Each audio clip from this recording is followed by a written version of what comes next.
If I was hiking the Appalachian Trail this year, here's exactly how I would train so my body wasn't the reason I failed. In this video, I'm gonna walk you through the exact training approach that I would use myself and the same approach that I've used with my own coaching clients who are preparing for that exact trail as we speak.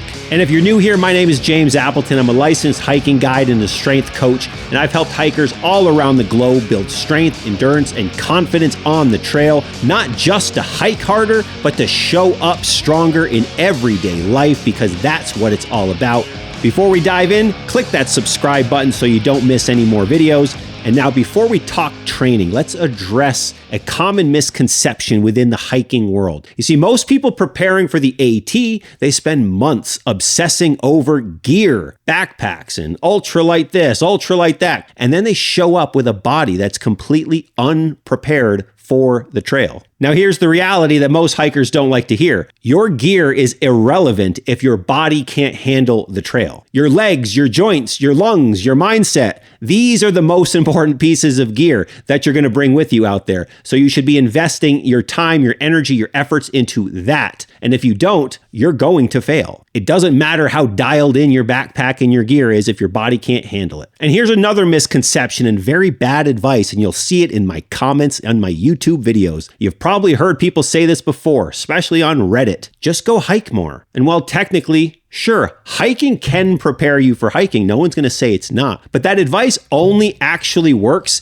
if you live near mountains. You'll have trails everywhere near you, and you can actually go out on them 3, 4, 5 days a week for a few hours at a time. You know, you have unlimited time, but let's be real, most people don't have that. And you're probably working full time to pay for the time you're going to be out on the trail. Or people don't live anywhere near any real elevation. You know, they have families. They can't just disappear into the mountains every weekend. But here's what most people do have access to: a gym, some dumbbells, a garage, a basement, and a few hours a week that they can train intentionally. Because if you train smart, you can show up to Springer Mountain already strong, conditioned, with your trail legs, confident, instead of wondering if you're going to be suffering those first few 100 miles and hoping your body adapts before your mind decides to quit. So let's start talking about training. Now, ideally, I'd want 5 or 6 months to help you prepare for this big, long through hike. I'd say that's kind of like the gold standard in a sense. But for the sake of this video, we're going to walk through a 3-month training program, 12 weeks. That is still plenty of time to make a massive difference if you train strategically and intelligently. Step 1 is you got to pick your training modality. This is where most people mess up right away. Before you worry about programs and reps or workouts, you kind of need to decide, what equipment are you actually going to train with consistently? Whether you train with barbells, dumbbells, machines, they all work. They're all valid options, but none of them work if you keep changing exercises constantly every week. You know, your body adapts to repeated stress, not novelty. So for example, if you're going to be doing a back squat with a barbell, great. Do a back squat for all 12 weeks. If you're going to train with dumbbells, great. Do some goblet squats or dumbbell squats for all 12 weeks. Maybe you're going to use machines. You're going to use the leg press machine. Cool. Use it the entire training program and progress it. Don't constantly change what you're doing. Progress only happens when you're using the same exercises and you're adding weight, or you're adding reps, or you're doing it with better control, or you're doing it with shorter rest times and more dense training, not through constantly changing. Now, these things are called progressive overload, and it's completely crucial to your training. I'm not going to dive too deeply into it, but ultimately, if you want your body to get stronger and more durable, you need to do the same movements with slightly more challenge over time. That is basically progressive overload. And that challenge can come from adding reps or adding weight week after week, or adding some extra time under tension. Ultimately, you're doing the same movements, and this is how you build muscle, how you build strength, how you get your joints more resilient, because you're making them work harder week after week. This is incredibly important. Now, if you're new to strength training, this is very important to hear. I want to be clear on something before we go any further. Strength training is not going to hurt you. It's just like how a fire is not going to hurt you unless you decide to stick your hand in the fire. Strength training is the same way. When you're doing everything correctly, it's going to help you be stronger. It's going to help you be safer. Your body's going to be more prepared for the AT. Stronger muscles protect your joints. Stronger hips protect your knees. Stronger legs legs absorb impacts on descents. This is not about lifting maximum weight or training like a power lifter, but it is about consistent, controlled weightlifting so your body can handle what the backcountry is going to throw at it. All right, let's dive into the 3-month training plan that I would use if I was about to go hike the Appalachian Trail, and I'm currently using with multiple clients. I think I have 4 or 5 of them who are training for the AT as we speak. So for this 3-month training plan, there's going to be 3 different phases of training. Month 1 is all about building muscle tissue and building the capacity to work. Month 2 is where we're going to get that new muscle tissue strong. And month 3 is where we're going to put that new found strength and muscle to work, getting you in crazy good shape. This is having a training plan, a strategy. So let's dive in and actually give you exactly what you're going to need to do. Grab a pen and paper and let's rock and roll. Month 1, this is your foundations as we talked about. It's going to be 4 weeks long. This is what your training structure should look like. Monday, you're going to do a strength training day with like a lower body kind of focus. Tuesday is your aerobic conditioning. This is your zone 2 cardio. We need to do that too. This is your general physical preparedness. Wednesday is going to be another strength day with an upper body focus. Thursday is a recovery day. Go for a walk, do some mobility. Then Friday, we're going to do another strength day and some circuit work to build your anaerobic capacity, aka your ability to handle steep elevation gains where your heart feels like it's going to beat out of your chest. Now, Saturday, day 5 of the week, that's going to be your ruck. You're going to put on a backpack. You're going to go put some miles on your feet, just like a hiker. That's how we're going to do your sport-specific training. And then on Sunday, once again, an active recovery day to help yourself prepare for the next week of training. That's your structure for the week. 5 training sessions, and they all have a different focus and a different goal to accomplish. Monday is going to be your mountain strength day 1. We call them mountain strength days here. So you're going to do a squat, or if you're using machines, maybe you'll use the leg press machines. This is going to be 3 to 4 sets for 6 to 10 reps, somewhere in that ballpark. Then you're going to do an accessory movement. We'll say Romanian deadlifts, whether you're using dumbbells or barbells, doesn't make a difference. Just choose one and stick with it. We're going to do some higher reps, 3 sets of 8 to 10. And then we're going to also make sure that trail conditioning is getting put to work. So maybe 10 minutes of step ups. That'd be a fantastic way to get started because that's going to help build those exact trail muscles that you're going to need, as well as your heart rate. But the focus is moving as much weight as you can and building that capacity with your squat and your RDL, Romanian deadlifts, and these other strength movements. Then to finish off this day, we also got to get our core strong too. I'm a huge believer in weighted carries. I think they're the most effective way of getting super strong and in super good shape. So we're going to throw some farmers carries in there to help your core get strong. We'll say 3 sets of 30 or 45 second carries, something like that. And then do some planks to finish off the core. Ultimately, this is going to build the legs, the hips, the knees, and your core for climbing, descending, and just being strong and hard to break. Then Tuesday, steady state cardio. Zone 2, which is where you can maintain a conversation with a little bit of effort, but it's doable. 30, 40 minutes, that's pretty much all you need. Pick something that's low impact. Running, not really low impact. Maybe running doesn't affect you and you're good with that. Cool. If so, have at it. Otherwise, stair climber or a bike or a rower or I guess a treadmill. You can walk on the treadmill with it inclined. That'll help too. Ultimately, we're here to build your base endurance because we need to be able to go for a long period of time with an elevated heart rate. Now, Wednesday, your second mountain strength day of the week. We're going to have an upper body focus because even though hiking is more of a lower body type of sport, when you're in the backcountry, you need everything strong, and your upper bodies also comes into play so much while you're hiking. So we'll start with a bench press for 4 sets of, again, like the squat, 6 to 10 reps, somewhere in there. Whether you're using barbells or you're using dumbbells, you got to make sure the weight is heavy enough where you can only do 6 to 10 reps, somewhere in that ballpark. If you can do 15 to 20 reps, the weight's not heavy enough. So make sure you're choosing weight that has you fall into that category. Then since we trained the front, we also have to train the back. Now you're going to do some sort of a row, whether it's a barbell row or a dumbbell row or a machine row at the gym, doesn't matter. Pick one, do it every single week. So this is, we'll do again 3 sets of 8 to 10 reps. Now we're going to do an extra press exercise, an extra upper body exercise. So we're going to do some shoulder press. Same thing, 3 sets of 6 to 10 reps in that general ballpark. Machines, dumbbells, barbells, doesn't matter.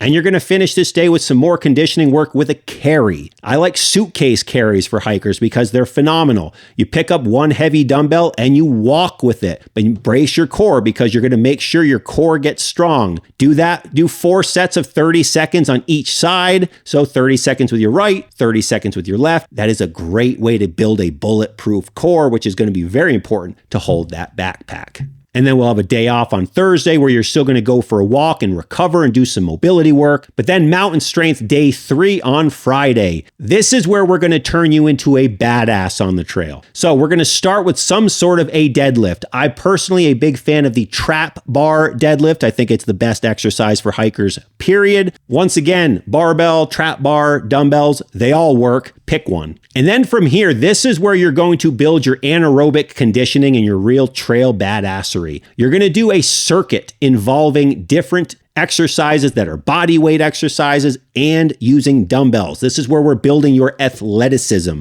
your ability to move weight while breathing heavily and move your body. So here's a perfect circuit you could do. We'll do step ups, 10 per leg. We'll do a dumbbell push press, so we'll get the upper body working in this as well. Maybe some walking lunges, and we'll do a couple of burpees because burpees are pretty damn good to keep you athletic. And then we'll add, even at the end, we'll add some sort of a weighted carry into the mix for 30 to 50 yards, something like that. So you're going to do all these different exercises, and then you're going to pick up something heavy and walk with it. You're going to find that this is going to simulate the fatigue you experience on the trail beautifully, and it's going to get your body really strong at the same exact time. And now to finish week 1, you're going to do a ruck. On Saturday, you're going to put on a heavy backpack. You got to know how much your backpack is going to weigh when you get out on the AT so we can start making sure you're ready for that, working up to it. And you're going to go for a walk. Put miles on your feet while wearing that backpack. It is going to be very crucial. Over the course of the 12 weeks, we're going to make sure we get your weight in that ruck heavier than you're ever going to carry when you're actually out on the trail. So that's your first 3 weeks of training. Do the same workout all 3 weeks, and every week, try to either add a rep with the same amount of weight or add a little bit of weight to each of those exercises. That is what you're going for in month 1. And since we're building your capacity and we're building some muscle tissue, you don't have to push these sets to failure. You can always leave 2 reps in the tank, 3 reps in the tank. We're building your ability to do work. And in phase 2, that's where we're going to push it even more so it gets stronger. But those first 3 weeks, keep it very consistent and just ultimately try to add an extra rep or a little bit of weight each set. Week 4 is deload week. This is where we're going to reduce the volume so that your body gets a break before we start the next phase of training, where we're going to make sure that new tissue you built gets strong. So week 4 is the deload. Just reduce the volume in half. So if you did 4 sets of something during weeks 1 through 3, just do 2 sets. Keep it really simple. Just cut the sets in half, and you're going to find yourself ready to rock and roll for month 2, phase 2, starting at week 5. Now let's move into month 2. The whole point of this month is building strength and durability. I want to make your body strong so it does not break out there. The goal here, lifting heavier weight, building stronger muscles and stronger joints, and longer endurance. Yeah, we're still going to make sure we're training your endurance. So the weekly schedule, it all stays the same. In fact, the entire structure of your training does not change. What does change, however, are the main lifts are going to move from, instead of like 6 to 10 reps, we're going to move them from like 4 to 6 reps, meaning the weight's going to get heavier. The weighted carries should get heavier. When you're doing step ups, you should add your backpack now or hold some dumbbells. Make it harder when you're doing those step ups. Your conditioning work, the zone 2 conditioning we talked about, we call them approach days. Instead of doing 30 to 40 minutes, let's try 40 to 50 minutes, somewhere in that ballpark. Add a little bit of time. And when you're doing your rucks on Saturday, let's make those like 60 to 90 minutes. We got to get used to really hammering for a good amount of time if we're getting you trail ready. So since I'm a nice guy and you're writing these things down, I'm going to give you the workout plan here. So Monday, mountain strength day 1, your squats are now 4 sets of 4 to 6 reps. Your RDLs that you're doing are now 3 sets of 6 to 8 reps, those Romanian deadlifts. Your step-ups, instead of doing them for 10 minutes, now we're going to do them for 12 minutes, and we're going to add your backpack to the mix. Farmer's carries. Now you're doing 4 sets at 50 to 75 yards or 45 or 50 seconds, depending how you do it. Whatever you have access to. If you don't have access to a long space, do time. If you do, go for distance. Then your conditioning day, once again, is going to be longer time, 40 to 50 minutes. And then your mountain strength day 2, since you're writing this down, your bench press is going to be 4 sets of 4 to 6 reps. Your rows, whether you're using a barbell, dumbbells, or a machine, 3 sets of like 6 to 8 reps. Notice that's getting heavier too. The lower the reps, the heavier the weight. Your overhead press, 3 sets of 5 to 6 reps. Just make sure the weight that you choose is heavy enough and lands you in that rep range. If it says to do 3 sets of 5 to 6 reps, but the weight that you choose you could do for 10 reps, well, guess what? It's not heavy enough. You need to up that weight so that you only could do 5, 6, 7, maybe 8 reps. So if it says 5 to 6, you never want to be able to do more than 1 or 2 reps in this stage. It's very important. Otherwise, your body has no incentive to grow. And to finish out mountain strength day 2, we're going to keep doing suitcase carries because, again, we're doing the same exercises. So now you're going to do 4 to 6 sets of maybe 30 to 45 seconds per side. You're progressing it a little bit more, lifting a little bit more weight, going a little bit further. This is how you cause your body to adapt to get better. Now, Friday's badass mountain strength day 3, trap bar deadlifts. Once again, 4 sets of now 4 to 6 reps. So it's getting heavier now. Now in the circuit, instead of doing just 2 or 3 rounds, maybe now you're going to do 3 or 4 rounds. You're going to up the weight that you're doing for the step ups, the push press, the lunges, the rows, the carries that we did the first time around. I want you to switch the order up as well of how you do those exercises. The exercises never need to change. Conditioning circuits don't really need to change. It's easy to get mentally kind of bored of them, but in that case, just switch them up. We don't need to switch the exercises out because those are already phenomenal and they're getting you where you need to go. For your mind, yeah, switch it up because all of a sudden when you rearrange the order of the circuit, it feels like an entirely new workout. And then once again, hammer, add some weight, go a little faster, add an extra round, that sort of thing. And then Saturday during phase 2 is a longer ruck. Now we're going 60 to 90 minutes. Find some hills, do what you can. By the end of week 8, your lifts should feel strong. Your body should be ready to go. And that leads us into month 3, weeks 9 through 12. This is your peak performance phase 3. Your goal here is very simple: to now express that strength that you just built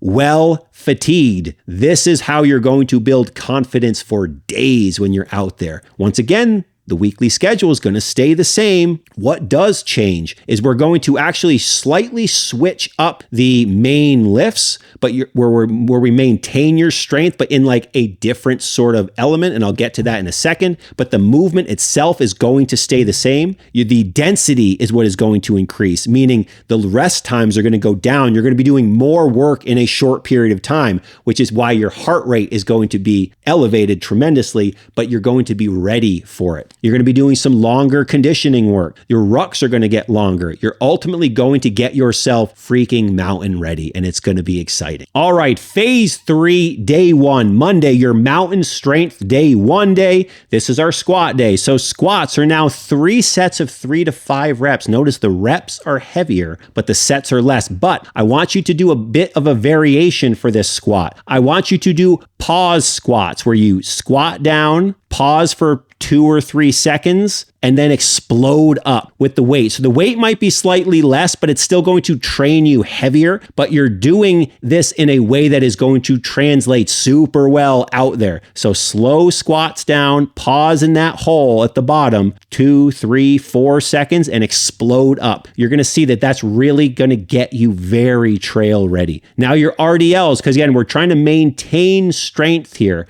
We're not necessarily trying to build it. We're trying to express it in this block of training. So you're going to do 2 sets of 3 to 6 reps. Again, the weight's going to be heavier, so you're going to get a lot of good density there, heavier weight, but less sets. And this is where we're going to start to really level things up. So your step ups, now we're going to do 15 to 20 minutes of a circuit. You're going to do 10 10 to 15 step-ups per leg, and then I want you to do a weighted carry. So you're doing these as a superset together. Step-ups, and then you're going to go carry something heavy. You do a farmer's walk. Step-ups, go do a farmer's walk. Maybe 40 or 50 yards with the farmer's walk, 10 or 15 reps per leg with the step-ups. This is going to really test you, and you're going to see, yep, this feels like what it feels like when I'm out on the trail. And I would recommend during these step-ups and farmers carry, this little medley that you're going to do, this circuit, wear your loaded backpack and make it even heavier and even more trail ready. Trust me, you'll like it. Moving on to day 2, your mountain strength day 2, your upper body strength day. We're doing the same things. We're going to do 3 sets of 3 to 5 reps, and I want you to do long pauses with those bench presses. Give it 2-3 seconds and then explode up. We're building power this round, this phase of training. We're building power. So your rows are going to remain the same, 3 sets of 6 to 8. You can never have too strong of a back. Now, when it comes to your circuit, your overhead press and your suitcase carry, just like on day 1, we're going to superset that now together and do it in a circuit. Set a 10-minute timer. Do as many rounds as you possibly can. Do 10 reps of your overhead press, followed by 60 seconds of your suitcase carry, maybe 30 per side, and just keep going as many rounds as possible in 10, 12, 15 minutes. Again, we're building that density, that ability to do work well tired. It's going to dramatically help you out there. And we're going to do something similar during your Friday mountain strength day 3. You're going to do that trap bar deadlift. Nothing's going to change there. Again, 3 sets, 3 to 5 reps, getting it strong. Now, that's not the thing where you're going to do a pause of any kind. You're just going to get strong and lift some heavy ass weight. But then for your circuit, you're going to once again do the very trail specific exercises, step ups, dumbbell push press, lunges, and a carry. These are the things that really translate well. We're going to once again build those into a circuit. I recommend doing longer circuits, so higher reps, more rounds. This is about how much work can you do while you're tired, your body's tired, your muscles are tired. You're going to need this when you're out on the trail. And when it comes to your ruck, it's weeks 9 through 12, so it's time to get serious because you're about to hit the trail. I want you doing 2-hour hikes at least each Saturday as you're getting yourself ready. You got to put some serious miles in. Now that's your training program, but there's more to it than that. We have to build the other muscle that you're going to need out on that trail and what I would focus on as well in my training. This is the mental resilience muscle that you are going to need out in the backcountry. What I like to do and what I do with a lot of my clients and my teams, every 4 weeks, I program some sort of a ridiculous challenge that involves a carry, a ruck, and some different workouts. We call these dismal wilderness days in my programs, in my mountain strength program, but you want to do something that's physically hard, mentally uncomfortable. It's long, it's somewhat boring sometimes, it's demanding. Have fun creating these challenges for yourself. They're very important, and these dismal wilderness days build that mental resilience in you. Why is it important? Because the Appalachian Trail isn't just physically hard, it's mentally draining. It's repetitive. There's going to be days where you're like, this is so boring and sucks, I just want to go home. But you have to keep pushing. You have to be comfortable being uncomfortable, and you got to just become relentless. So I want you to train that resilience muscle too, building little challenges for yourself that involve all these things. These workouts might end up being 2 or 3 hours long. You're going to need that. So add that into the mix. It also adds some fun. It adds some variety. You can do hard things. I do hard things. You do hard things. You want to hike the AT.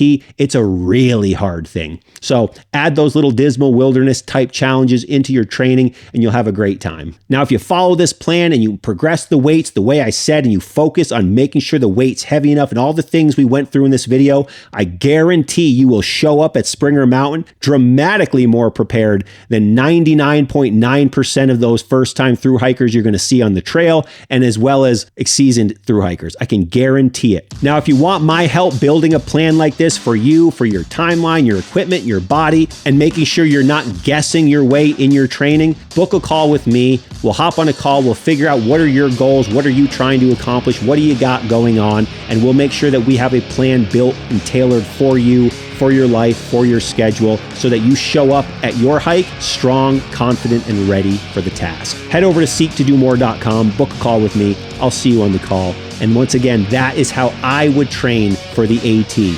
So make sure you get out there, you lift heavy so you can hike hard and have a strong mountain adventure on the Appalachian Trail. Click that subscribe button and I'll see you in the next video.